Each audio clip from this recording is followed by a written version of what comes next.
ನಮಸ್ಕಾರ ಸ್ನೇಹಿತರೆ, ನಾವಿಲ್ಲಿ ನೋಡ್ತಾ ಇರೋ ಕವಿತೆ ಟು ಸೀಲಿಯಾ, ಬರೆದವರು ಬೆನ್ ಜಾನ್ಸನ್. ಇದು ತುಂಬ ಇಂಟ್ರೆಸ್ಟಿಂಗ್ ಆಗಿರೋ ಕವಿತೆ. ಮೊದಲು ನಾವು ಬೆನ್ ಜಾನ್ಸನ್ ಅಂದರೆ ಪೋಯೆಟ್ ಅವರ ಕುರಿತು ನೋಡೋಣ, ಮತ್ತೆ ಪೋಯಮ್ ಸಮ್ಮರಿಯನ್ನು ಅನಲೈಸ್ ಮಾಡೋಣ. ಇನ್ನೂ ನಮ್ಮ ಚಾನಲ್ ಸಬ್ಸ್ಕ್ರೈಬ್ ಮಾಡಲಿಲ್ಲ ಅಂದರೆ ದಯವಿಟ್ಟು ಸಬ್ಸ್ಕ್ರೈಬ್ ಮಾಡಿ. ಬನ್ನಿ ಮೊದಲಿಗೆ ಪೋಯೆಟ್ ಬಗ್ಗೆ ನೋಡೋಣ. ಬೆಂಜಮಿನ್ ಜಾನ್ಸನ್ ಆರ್ ಬೆನ್ ಜಾನ್ಸನ್, ಇವರ ಪೂರ್ಣ ಹೆಸರು ಬಂದು ಬೆಂಜಮಿನ್ ಜಾನ್ಸನ್ ಅಥವಾ ಶಾರ್ಟ್ ಆಗಿ ಬೆನ್ ಜಾನ್ಸನ್ ಅಂತ ಕರೀತಾರೆ. Born on 11th June 1572, Westminster, UK, United ಕಿಂಗ್ಡಮ್ನ ವೆಸ್ಟ್ ಮಿನಿಸ್ಟರ್ ಅನ್ನೋ ಜಾಗದಲ್ಲಿ 1572ರಲ್ಲಿ ಜನಿಸ್ತಾರೆ.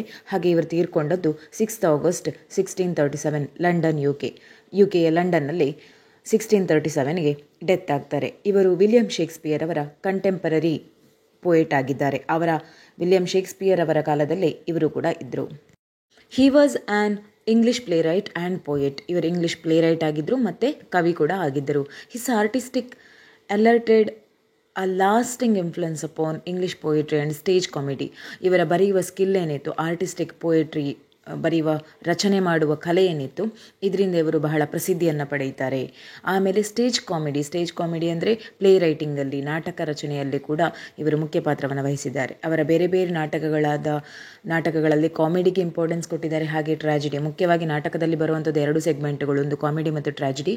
ಎರಡಲ್ಲಿ ಕೂಡ ಬೆನ್ ಜಾನ್ಸನ್ ತುಂಬ ಮುಖ್ಯ ಪಾತ್ರವನ್ನು ವಹಿಸ್ತಾರೆ. ವಿಲಿಯಂ ಶೇಕ್ಸ್ಪಿಯರ್ ಅವರನ್ನು ನಾವು ನೋಡಿದರೆ ಅವರು ಟ್ರಾಜಿಡಿಯಲ್ಲಿ ಬಹಳ ಪ್ರಸಿದ್ಧಿಯನ್ನು ಪಡೆದಿದ್ದಾರೆ. ಅದೇ ರೀತಿ ಬೆನ್ ಜಾನ್ಸನ್ ಅವರು ಸ್ಟೇಜ್ ಕಾಮಿಡಿಯಲ್ಲಿ ತುಂಬ ಪ್ರಸಿದ್ಧಿಯನ್ನು ಪಡ್ಕೊಂಡಿದ್ದಾರೆ. ಹಿ ಪಾಪ್ಯುಲರೈಸ್ ದ ಕಾಮಿಡಿ ಆಫ್ ಹ್ಯೂಮರ್ಸ್. ಇವರದೇ ಆದ ಒಂದು ಸೆಕ್ಟರ್ ಕಾಮಿಡಿಯಲ್ಲಿ ಅಥವಾ ಹ್ಯೂಮರ್ಸಲ್ಲಿ ತರ್ತಾರೆ, ಅದನ್ನು ಕಾಮಿಡಿ ಆಫ್ ಹ್ಯೂಮರ್ಸ್ ಅಂತ ತರ್ತಾರೆ. ಫಾರ್ ಎಕ್ಸಾಂಪಲ್ ನೋಡೋದಿದ್ರೆ, ವಿಲಿಯಂ ಶೇಕ್ಸ್ಪಿಯರ್ ಅವರು ಟ್ರಾಜಿಡಿ ಮತ್ತು ಕಾಮಿಡಿಯನ್ನು ಒಟ್ಟಿಗೆ ಸೇರಿಸಿ ಟ್ರಾಜಿಕ್ ಕಾಮಿಡಿಯನ್ನು ತಮ್ಮ ನಾಟಕದಲ್ಲಿ ಬಳಸಿದ ಹಾಗೆ ಇವರು ಕೂಡ ಇವರ ಕೃತಿಗಳಲ್ಲಿ ಕಾಮಿಡಿ ಆಫ್ ಹ್ಯೂಮರ್ಸ್ ಅನ್ನೋ ಹೊಸ ಕಾನ್ಸೆಪ್ಟನ್ನು ತರ್ತಾರೆ. He is generally regarded as the second most important dramatist after William Shakespeare during the reign of James first ಅವರು ಸ್ಕಾಟ್ಲ್ಯಾಂಡ್ನ ಕಿಂಗ್ ಆಗಿದ್ದರು. ಆ ಸಮಯದಲ್ಲಿ ವಿಲಿಯಂ ಶೇಕ್ಸ್ಪಿಯರ್ ಆದ ನಂತರ ಬಂದಂತಹ ಬಹಳ ಪ್ರಸಿದ್ಧಿಯನ್ನು ಪಡೆದಂತಹ ಒಬ್ಬ ನಾಟಕಕಾರರ ಹೆಸರು ಅಂದರೆ ಅದು ಬೆನ್ ಜಾನ್ಸನ್ ಇನ್ ಇಂಗ್ಲಿಷ್ ಪೋಯೆಟ್ರಿ ಅಂತ, ಇಂಗ್ಲಿಷ್ ಲಿಟ್ರೇಚರಲ್ಲಿ ಅಂತ ನೋಡ್ಬೋದು. ವಿಲಿಯಂ ಶೇಕ್ಸ್ಪಿಯರ್ ಅವರು ಇಂಗ್ಲಿಷ್ ಸಾಹಿತ್ಯದಲ್ಲಿ ಬಹಳ ದೊಡ್ಡ ಹೆಸರನ್ನು ಮಾಡಿದಂಥ ನಾಟಕಕಾರರು. ಅವರೊಟ್ಟಾಗಿ 38 ಅಥವಾ 39 ಡ್ರಾಮಾಗಳನ್ನು ಮಾಡಿದ್ದಾರೆ. ಈಚ್ ಆ್ಯಂಡ್ ಎವ್ರಿ ಡ್ರಾಮಾ ಕೂಡ ಅಷ್ಟೇ ಸಕ್ಸಸ್ಸನ್ನು ಪಡೆಯಿತು. ಅದೇ ರೀತಿ ಅವರ ನಂತರ ಬಂದ ಗ್ರೇಟ್ ಡ್ರಾಮಾಟಿಸ್ಟಲ್ಲಿ ಅಥವಾ ಪ್ಲೇ ರೈಟಲ್ಲಿ ಬೆನ್ ಜಾನ್ಸನ್ ಮುಖ್ಯ ಪಾತ್ರವನ್ನು ವಹಿಸ್ತಾರೆ. ಬೆನ್ ಜಾನ್ಸನ್ ಅವರು ಬರೆದ ಬಹಳ ಪ್ರಸಿದ್ಧಿ ಪಡೆದಂತಹ ಕೃತಿಗಳು ಯಾವುದೆಂದರೆ ಅ ಟೇಲ್ ಆಫ್ ಎ ಟಬ್. ಇದನ್ನು 1596 ಬರೆದಿದ್ದಾರೆ ಮತ್ತು ರಿವೈಸ್ಡ್ ಆಗಿ 1633 ಪುನಃ ಪಬ್ಲಿಷ್ ಮಾಡಲಾಯಿತು. ದ ಏಲ್ ಆಫ್ ಡಾಗ್ಸ್ 1597 ಪಬ್ಲಿಷ್ ಆಯಿತು. Every man in his humour 1598 publish ಆಯಿತು. ವಾಲ್ಪೋನ್ ಆರ್ ಫಾಕ್ಸ್ 1606. ದ ಆಲ್ಕೆಮಿಸ್ಟಿ 1610. ಈ ವಾಲ್ಪೋನ್ ಮತ್ತು ದ ಆಲ್ಕೆಮಿಸ್ಟ್ ಅನ್ನೋದು ತುಂಬ ಪ್ರಸಿದ್ಧಿಯನ್ನು ಪಡೆದಂತಹ ಕೃತಿ ಇವರೆಲ್ಲ ಕೃತಿಗಳಲ್ಲಿ. ದ ಬಾರ್ತೊಲೋಮಿಯೋ ಫೇರ್ 1614 ಪಬ್ಲಿಷ್ ಆಯಿತು. ದಿ ಫಾರೆಸ್ಟ್ 1616 ಪಬ್ಲಿಷ್ ಆಯಿತು. ದಿ ಫಾರೆಸ್ಟ್ ಅನ್ನೋದೇ ಮುಖ್ಯ ಕವನ ಸಂಕಲನ ನಾವು ಕಲಿತಾ ಇರುವ ಟು ಸೀಲಿಯಾ ಅನ್ನೋ ಈ ಕವಿತೆಗೆ. ಇನ್ನೊಂದ್ಸಲ ಹೇಳ್ತಾ ಇದ್ದೇನೆ, ಟು ಸೀಲಿಯಾ ಅನ್ನೋ ಈ ಕವಿತೆಯನ್ನು ದಿ ಫಾರೆಸ್ಟ್ ಅನ್ನೋ ಕವನ ಸಂಕಲನದಿಂದ ಆಯ್ಕೆ ಮಾಡಲಾಗಿದೆ. ಹಾಗಿದ್ರೆ ಬನ್ನಿ ಪೋಯಮ್ ಸಮ್ಮರಿಯನ್ನು ನೋಡೋಣ. ಇದು ತುಂಬ ಸರಳ ಹಾಗೂ ಸುಂದರ, ತುಂಬ ಸಣ್ಣ ಕವಿತೆಯಾಗಿದೆ. ಜಸ್ಟ್ 16 ಲೈನ್ಸ್ ಮಾತ್ರ ಒಳಗೊಂಡಿದೆ. ಇದರ ಸಮ್ಮರಿ ಅನಲೈಸ್ ಮಾಡೋಣ. ಮೊದಲು ಯಾರೆಲ್ಲ ಚಾನಲ್ ಸಬ್ಸ್ಕ್ರೈಬ್ ಮಾಡಲಿಲ್ಲ ದಯವಿಟ್ಟು ಚಾನಲ್ ಸಬ್ಸ್ಕ್ರೈಬ್ ಮಾಡಿ. ಲಿಟರರಿ ಫಾರ್ಮ್ ಬಂದು ಡ್ರಾಮ್ಯಾಟಿಕ್ ಮೊನೋಲಾಗ್ ಅಂದರೆ ಇದೊಂದು ಲಿಟರರಿ ಕಾಂಪೋಸಿಷನ್ ಆಗಿದೆ. ಇಲ್ಲಿ ಬರುವ ಆಡಿಯನ್ಸ್ ತುಂಬ ಸೈಲೆಂಟ್ ಲಿಸನರ್ ಆಗಿರ್ತಾರೆ. ಈ ಪೋಯೆಟ್ ಅಥವಾ ಸ್ಪೀಕರ್ ಯಾರ ಜೊತೆನೂ ಮಾತಾಡ್ತಾ ಇರ್ತಾರೆ. ಎದುರಿಗೊಬ್ಬ ವ್ಯಕ್ತಿ ಕೂತಿರ್ತಾನೆ, ಆ ವ್ಯಕ್ತಿ ಏನು ಮಾತಾಡೋದಿಲ್ಲ. ಆಡಿಯನ್ಸ್ ಅಥವಾ ಎದುರಿರುವ ವ್ಯಕ್ತಿ ಏನನ್ನೂ ಮಾತಾಡೋದಿಲ್ಲ, ಬರೀ ಸ್ಪೀಕರ್ ಎಲ್ಲವನ್ನ ಹೇಳ್ತಾ ಹೋಗುವಂಥದ್ದು. ಅಂತಹ ಕಾಂಪೋಸಿಷನ್ಗೆ ನಾವು ಡ್ರಾಮ್ಯಾಟಿಕ್ ಮೊನೋಲಾಗ್ ಅಂತ ಹೇಳ್ತೇವೆ. ರಾಬರ್ಟ್ ಬ್ರೌನಿ, ಆಲ್ಬರ್ಟ್ ಟೆನಿಸನ್ ಇವರೆಲ್ಲ ಡ್ರಾಮ್ಯಾಟಿಕ್ ಮೊನೋಲಾಗಲ್ಲಿ ಪ್ರಸಿದ್ಧಿಯನ್ನು ಪಡೆದ ಕವಿಗಳು. Published in 1616. ಈ ಕೃತಿ ಪಬ್ಲಿಷ್ ಆದದ್ದು 1616. ಅದರ ಕವನ ಸಂಕಲನದ ಹೆಸರು in the forest. It appears in the 60th edition of the Norton Anthology English Literature 1993. ಅಂದರೆ the northern anthology of English literature ಅನ್ನೋ ಕೃತಿಯಲ್ಲಿ ಅಥವಾ ಮ್ಯಾಗಝೀನಲ್ಲಿ 1993 ಇದು 6th ಎಡಿಷನ್ ಆಗಿ ಪಬ್ಲಿಷ್ ಆಗುತ್ತೆ. ಬೆನ್ ಜಾನ್ಸನ್ನ ಕಾಲಾವಧಿಯಾದ 1616 ಪಬ್ಲಿಷ್ ಆದರೂ ಒಂದಷ್ಟು ಸಲ ವರ್ಷಗಳನ್ನು ಕಳೆದ ಮೇಲೆ 1993ರಲ್ಲಿ ಕೂಡ ಒಂದಷ್ಟು ವರ್ಷನನ್ನು ಅಥವಾ ಎಡಿಷನನ್ನು ಕಾಣ್ತದೆ. ಮೊದಲೇ ತಿಳಿಸಿದ ಹಾಗೆ ಇದೊಂದು ಡ್ರಾಮ್ಯಾಟಿಕ್ ಮೊನೋಲಾಗ್ ಆಗಿದೆ. ಇದರಲ್ಲಿ 16 ಲೈನ್ಸ್ಗಳಿದ್ದು 2 ಸ್ಟ್ರಾನ್ಸಾಗಳಿದೆ. ಈಚ್ ಸ್ಟ್ರಾನ್ಸಾದಲ್ಲಿ 8 ಲೈನ್ಸ್ ಕವರ್ ಆಗುತ್ತೆ. ಇದು ತುಂಬ ಸರಳ, ಸಣ್ಣ ಹಾಗೂ ರೊಮ್ಯಾಂಟಿಕ್ ಪೋಯಮ್ ಆಗಿದೆ. ಜಾನ್ಸನ್ ಅವರು ಒಂದಷ್ಟು ರೊಮ್ಯಾಂಟಿಕ್ ಪೋಯಮ್ಗಳನ್ನು ಬರೆದಿದ್ದಾರೆ. ಈ ಕವಿತೆಗಳಲ್ಲಿ ಒಬ್ಬ ಹೀರೋ ಹಾಗೂ ಒಬ್ಬಳು ಹೀರೋಯಿನ್ ಇದ್ದು ತುಂಬ ಬ್ಯೂಟಿಫುಲ್ ಆಗಿ ರೊಮ್ಯಾಂಟಿಕ್ ಆಗಿ ಕವಿತೆ ಸಾಗ್ತದೆ. Song to Celia by Ben Jonson is an interesting love poem. ಇದು ಬರೀ ಪೋಯಮ್ ಮಾತ್ರ ಅಲ್ಲ, ಒಂದು ರೊಮ್ಯಾಂಟಿಕ್, ಒಂದು ಲವ್ ಫೀಲಿಂಗ್ಸನ್ನು ಒಳಗೊಂಡಂತಹ ಕವಿತೆಯಾಗಿದೆ. That encompasses the theme of love. ಇದರ ಮುಖ್ಯ ಥೀಮ್ ಬಂದು love. There are 2 important sub themes under the major theme of love. Major theme ಬಂದು ಲವ್. ಅದರಲ್ಲಿ 2 ಸಬ್ ಥೀಮ್ಗಳಿದೆ. 2 ಸಬ್ ಥೀಮ್ ಯಾವುದಂದರೆ, one is physicality of love and another is spirituality of love. ಒಂದು ಬಂದು ಫಿಸಿಕಾಲಿಟಿ of love ಅಂದರೆ ಭೌತಿಕತೆ, ಪ್ರೀತಿಯ ಭೌತಿಕತೆ. ಮತ್ತೊಂದು ಪ್ರೀತಿಯ ಆಧ್ಯಾತ್ಮಿಕತೆ. ಫಸ್ಟ್ ಒನ್ ಬಂದು physical love. It is related to materialistic world, ಅಂದರೆ ನಮ್ಮ ಭೌತಿಕ ಪ್ರಪಂಚಕ್ಕೆ ಸಂಬಂಧಪಟ್ಟಂತೆ ಇದೆ. ನಾವು ನೋಡುವಂಥ, ನಾವು ಫೀಲ್ ಮಾಡುವಂಥ ಅದೇ ಸೇಮ್ ಫೀಲಿಂಗನ್ನು ಒಳಗೊಂಡಿರ್ತದೆ. ಎರಡನೇದು ಬಂದು ಸ್ಪಿರಿಚುವಾಲಿಟಿ ಆಫ್ ಲವ್. ಇದು ಎಟರ್ನಲ್ ಲವ್, ಅಂದರೆ ಭೌತಿಕ ಪ್ರಪಂಚಕ್ಕೆ ಮೀರಿದಂಥ ಒಂದು ಆಧ್ಯಾತ್ಮಿಕ ಅಥವಾ ಅಭೌತಿಕ ಅಂತ ಹೇಳ್ಬೋದು, ಸ್ಪಿರಿಚುವಾಲಿಟಿ ಆಫ್ ಲವ್. ನಾವು ಇನ್ನೊಂದಷ್ಟು ಕವಿತೆಗಳಲ್ಲಿ ನೋಡಿರ್ತೇವೆ, ಕೆಲವು ಕವಿಗಳು ಪ್ರೀತಿಯನ್ನು ದೈವತ್ವಕ್ಕೆ ಹೋಲಿಸಿರ್ತಾರೆ. ಅದನ್ನೇ ನಾವು ಸ್ಪಿರಿಚುವಾಲಿಟಿ ಆಫ್ ಲವ್ ಅಂತ ಹೇಳ್ತೇವೆ. ಸಾಂಗ್ ಟು ಸೀಲಿಯಾ ಅಥವಾ Celia by Ben Jonson is a 2 stanza poem. ಇಲ್ಲಿ 2 ಸ್ಟ್ರಾನ್ಸಾಗಳನ್ನು ನೋಡ್ಬೋದು. That is separated into sets of 8 lines. ಒಂದೊಂದು ಸ್ಟ್ರಾನ್ಸಾದಲ್ಲೂ 8 ಲೈನ್ಸಿನ 2 ಸ್ಟ್ರಾನ್ಸಾಗಳು ಸಿಗ್ತವೆ. This piece follows a consistency and structured pattern of rhyme. ಇಲ್ಲಿ ಈ ಸಾಂಗ್ ಲೈನ್ಗಳಲ್ಲಿ ಕರೆಕ್ಟಾಗಿರೋ ಸ್ಟ್ರಿಕ್ಟ್ ಒಂದು ಪ್ಯಾಟರ್ನ್ ಫಾಲೋ ಮಾಡಿದ್ದಾರೆ, ಅಂದರೆ ಸ್ಟ್ರಕ್ಚರ್ಡ್ ಪ್ಯಾಟರ್ನ್ ಇದೆ, ಅದು ರೈಮ್ ಸ್ಕೀಮನ್ನು ಫಾಲೋ ಮಾಡ್ತಿದೆ. ಆ ರೈಮ್ ಸ್ಕೀಮ್ ಹೇಗಿದೆ ನೋಡೋಣ. That conforms to the pattern of ABCB DEFE EEFE. ಇದು ರೈಮ್ ಸ್ಕೀಮ್ ಆಗಿದೆ ಈ ಪೋಯಮ್ ಫಾಲೋ ಮಾಡಿದಂತಹದ್ದು. ಬೆನ್ ಜಾನ್ಸನ್ ಒಬ್ಬ ಪ್ರಸಿದ್ಧ ಹಾಸ್ಯ ಪ್ಲೇರೈಟ್ ಕೂಡ ಹೌದು. ಅವರು ತುಂಬ ಕಾಮಿಡಿ ರಿಲೇಟೆಡ್, ಹ್ಯೂಮರ್ಸ್ ರಿಲೇಟೆಡ್ ಕೃತಿಗಳನ್ನು ಬರೆದಿದ್ದಾರೆ. ಇದ್ರೆ poem line by line explanation ನೋಡೋಣ. Drink to me only with thine eyes. ಇದೊಂದು ರೊಮ್ಯಾಂಟಿಕ್ ಪೋಯಮ್ ಆಗಿದ್ದು, ಒಬ್ಬ ವ್ಯಕ್ತಿ ತನ್ನ ಬಿಲವಡ್ ಅಂದರೆ ತನ್ನ ಪ್ರಿಯತಮೆಗೆ ಹೇಳುವಂತಹ ಮಾತುಗಳಿದು. ಆ ಹುಡುಗಿಯ ಹೆಸರು ಸೀಲಿಯಾನಿಗೆ ಇಲ್ಲಿ ಆ ವ್ಯಕ್ತಿ ಹೇಳ್ತಾ ಇದ್ದಾನೆ, ಅವಳ ಪ್ರಿಯತಮ, drink to me only with thine eyes, ಅಂದರೆ ನಿನ್ನ ಕಣ್ಣುಗಳಿಂದ ನೀನು ನಿನ್ನ ಪ್ರೀತಿಯನ್ನು ಎಕ್ಸ್ಪ್ರೆಸ್ ಮಾಡು.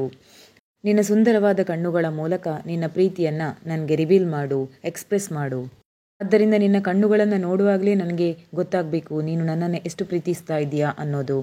ಇನ್ನೊಂದು ಗಮನಿಸಬೇಕಾದ ವಿಷಯ ಅಂದರೆ, ಇಲ್ಲಿ ಇಡೀ ಪದ್ಯವನ್ನು ಬರೀ ಆ ಪ್ರೇಮಿ ಮಾತ್ರ ತನ್ನ ಪ್ರಿಯತಮಗೆ ಹೇಳ್ತಾ ಇದ್ದಾನೆ. ಆ ಸೀಲಿಯಾ ಏನು ಉತ್ತರವನ್ನು ಕೊಡೋದಿಲ್ಲ, ಯಾಕಂದರೆ ಇದು ಡ್ರಾಮ್ಯಾಟಿಕ್ ಮೊನೋಲಾಗ್ ರೀತಿಯಲ್ಲಿ ಬರೆಯಲ್ಪಟ್ಟಿದೆ.